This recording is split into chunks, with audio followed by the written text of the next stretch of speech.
Bonjour, bonsoir et bienvenue pour ce 62e numéro du Rendez-vous Ciné. Je suis comme d'habitude en compagnie de Blue Torch. Comment vas-tu?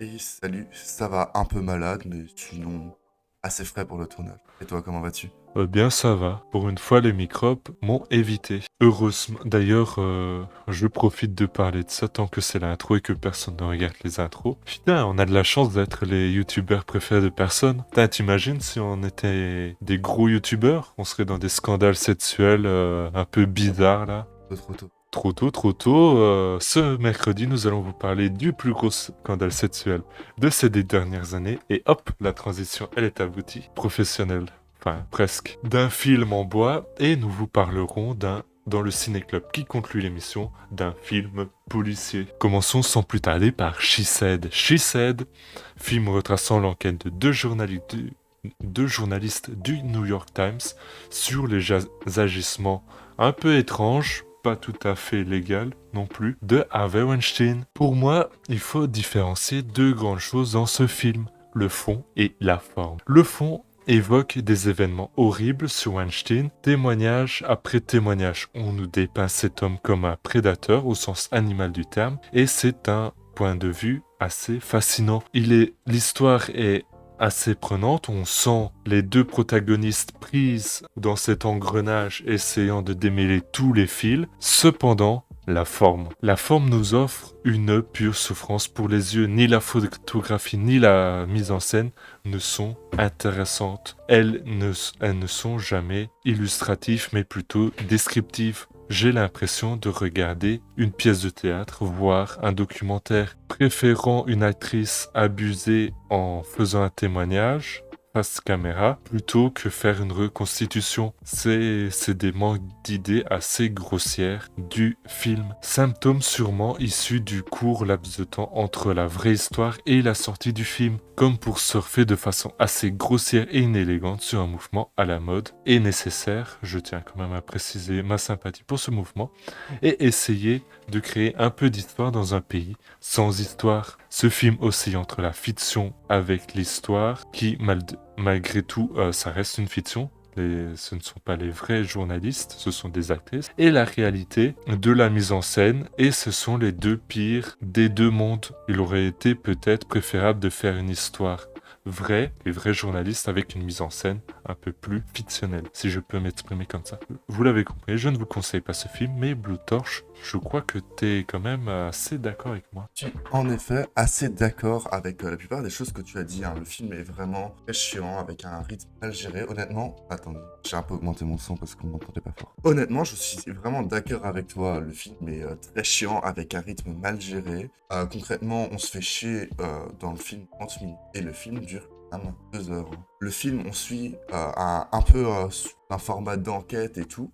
Sauf que ici, ben, l'enquête est assez inintéressante en dehors du l'enquête qui porte sur les harcèlements, les viols et tout, qui est assez intéressant. Et derrière, tu perds toute la tension, tout le suspense qu'il y aura dans des vrais films, par exemple d'enquête policière, où là, en général, ça va plus porter sur des meurtres, vols, de la mafia, des conneries du genre.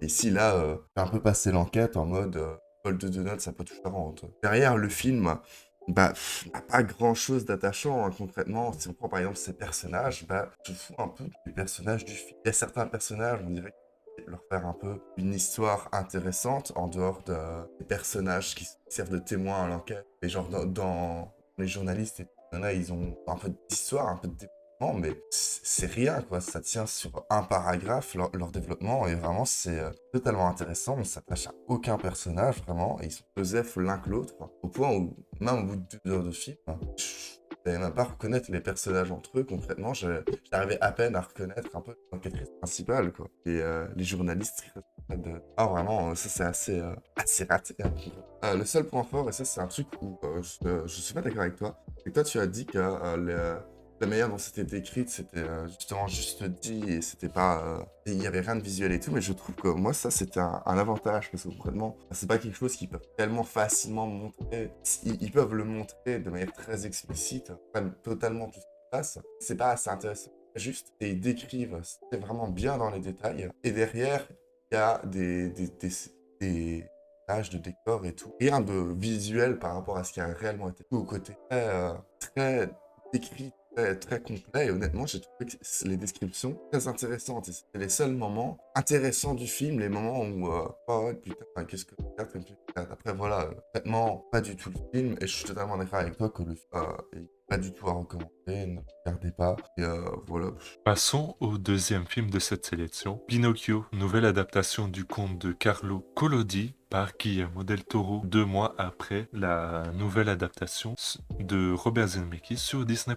Qu'est-ce que tu en as pensé, Bluto? Bien, honnêtement, je trouvais que le film est très intéressant. Je sais pas si le film est du génie ou fausse blague, parce que vraiment, par moments, j'avais l'impression, mais à d'autres moments, j'avais l'impression incroyable. Le film fait du coup une revisite de Pinocchio, euh, qu'on connaît tous globalement par Disney par des gens qui connaissent de bien. Et notamment ici, là, on a des soldats allemands haut gradés de la Seconde Guerre mondiale, dont on ne peut pas vraiment citer on a plusieurs représentations d'entités, genre la mort juste géniale, totalement blasée, et vraiment nickel comme représentation de la mort. Le film comme ça permet plein de choses vraiment hyper intéressantes qui n'ont pas du tout été faites et qui là sont vraiment extrêmement bien amenées et rend le film, enfin, donne une saveur au film, et vraiment la bienvenue derrière. Le film est vraiment très bien rythmé, on ne s'embête vraiment pas devant, est hyper intéressant et on y voit un développement de Pinocchio un peu plus cohérent, ce qu'il y a dans le film Disney où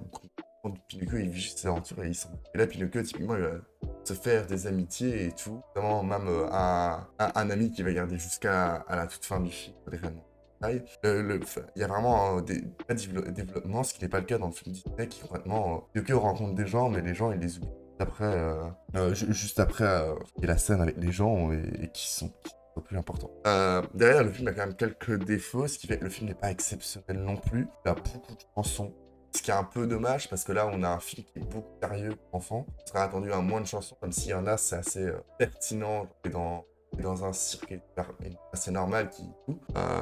D'ailleurs, là, il interprète une magnifique chanson Pipi Caca d'immenses auteurs de 6 ans. Hein. Honnêtement, écriture magnifique. Mais du coup, il y a quand même beaucoup de chansons dans le film. Et ça, c'est assez dommage. Ça casse un peu le rythme sérieux du film. Et j'ai aussi trouvé que certaines parties de la fin étaient pas folles. Genre Pinocchio. C'est compliqué de parler de sa fin sans spoil, mais il y a beaucoup de trucs sur la fin qui sont un peu rushés et qui auraient pu être beaucoup, beaucoup mieux amenés, je trouve. Ça a été assez dommage sur la fin. Et aussi, une de mes petites déceptions par rapport au film, la baleine qui va être gigantesque et tout, bah, quand ils sont dans la baleine, elle est effectivement gigantesque, il n'y a pas de problème, mais quand ils sont à l'extérieur de la baleine, pas l'impression que ça. Alors oui, elle reste très grande par rapport à eux, mais genre, elle a la taille d'un gros bateau, quoi. Mais à l'intérieur, t'as l'impression que tu peux mettre 25 fois la baleine à l'intérieur de la baleine, ce qui n'est pas censé être normal. Mais bon, après ça, c'est pas forcément un détail très important. Mais voilà, sinon, le film est vraiment très, très intéressant, et moi, je voulais le voir, de faire parler dessus. Moi, j'ai quand même plutôt bien aimé, même s'il est clairement pas parfait derrière. Et clairement, moi, vous devez aller le voir parce qu'il est assez intéressant. Il est meilleur pour moi que le film de Disney qui est beaucoup plus enfantin. Et toi, Divan, qu'est-ce que t'en as pensé? Eh bien, je souscris à tout ce que tu as dit. J'aimerais quand même apporter deux, trois nuances. Notamment, le plus gros point fort de l'œuvre est la réalisation de Del Toro, entièrement faite en stop motion.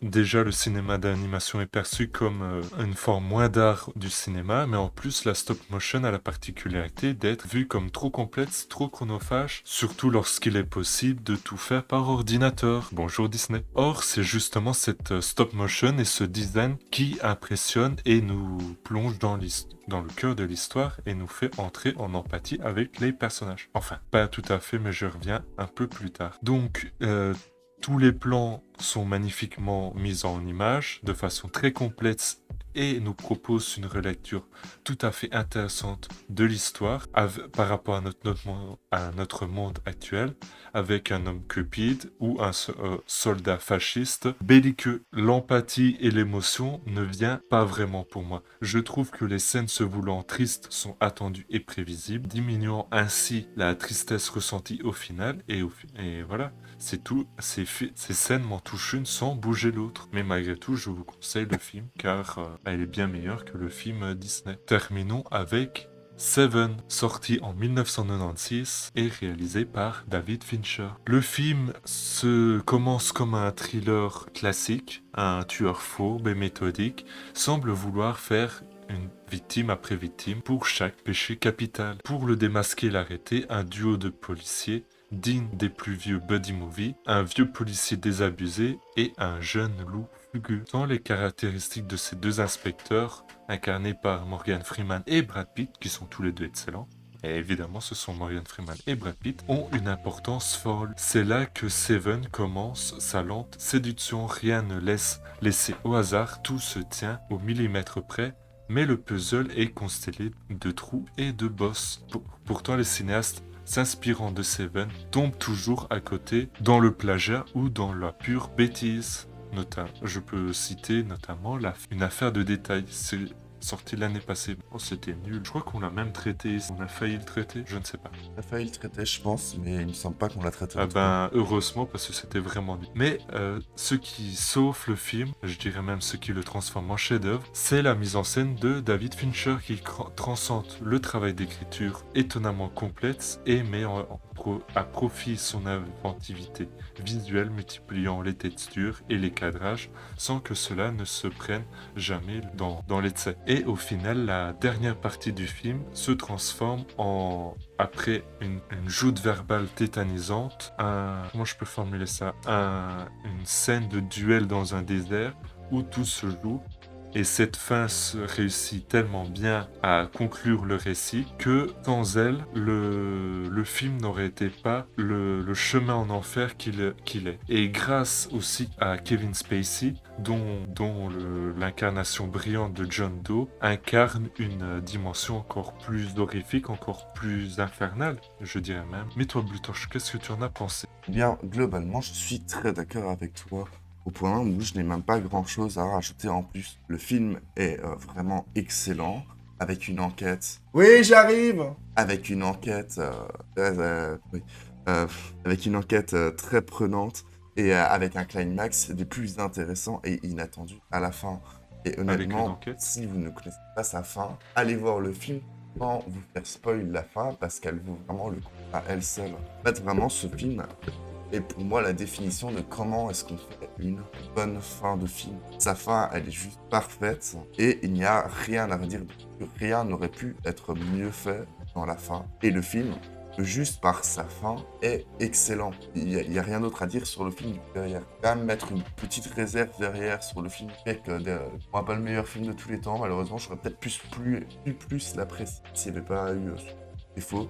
Et concrètement, j'ai trouvé que certains péchés capitaux, les crimes faits sur les péchés au milieu du film, sont assez rushés et tout, et on les voit pas trop, ils sont traités en 2 minutes, et c'est assez dommage au final, alors qu'il y a certains péchés capitaux qui sont très mis en avant, et d'autres qui au final sont vite mis sur le côté, et tu te souviens même plus c'est quoi les crimes qui ont été faits sur ces péchés-là. J'ai trouvé ça un peu dommage, surtout que derrière le film avait largement le temps de les traiter à mon goût. Voilà, derrière c'est un léger détail, le film derrière est vraiment excellent évidemment, et je ne peux que vous le dire. Voilà, je n'ai même pas plus à dire sur le film.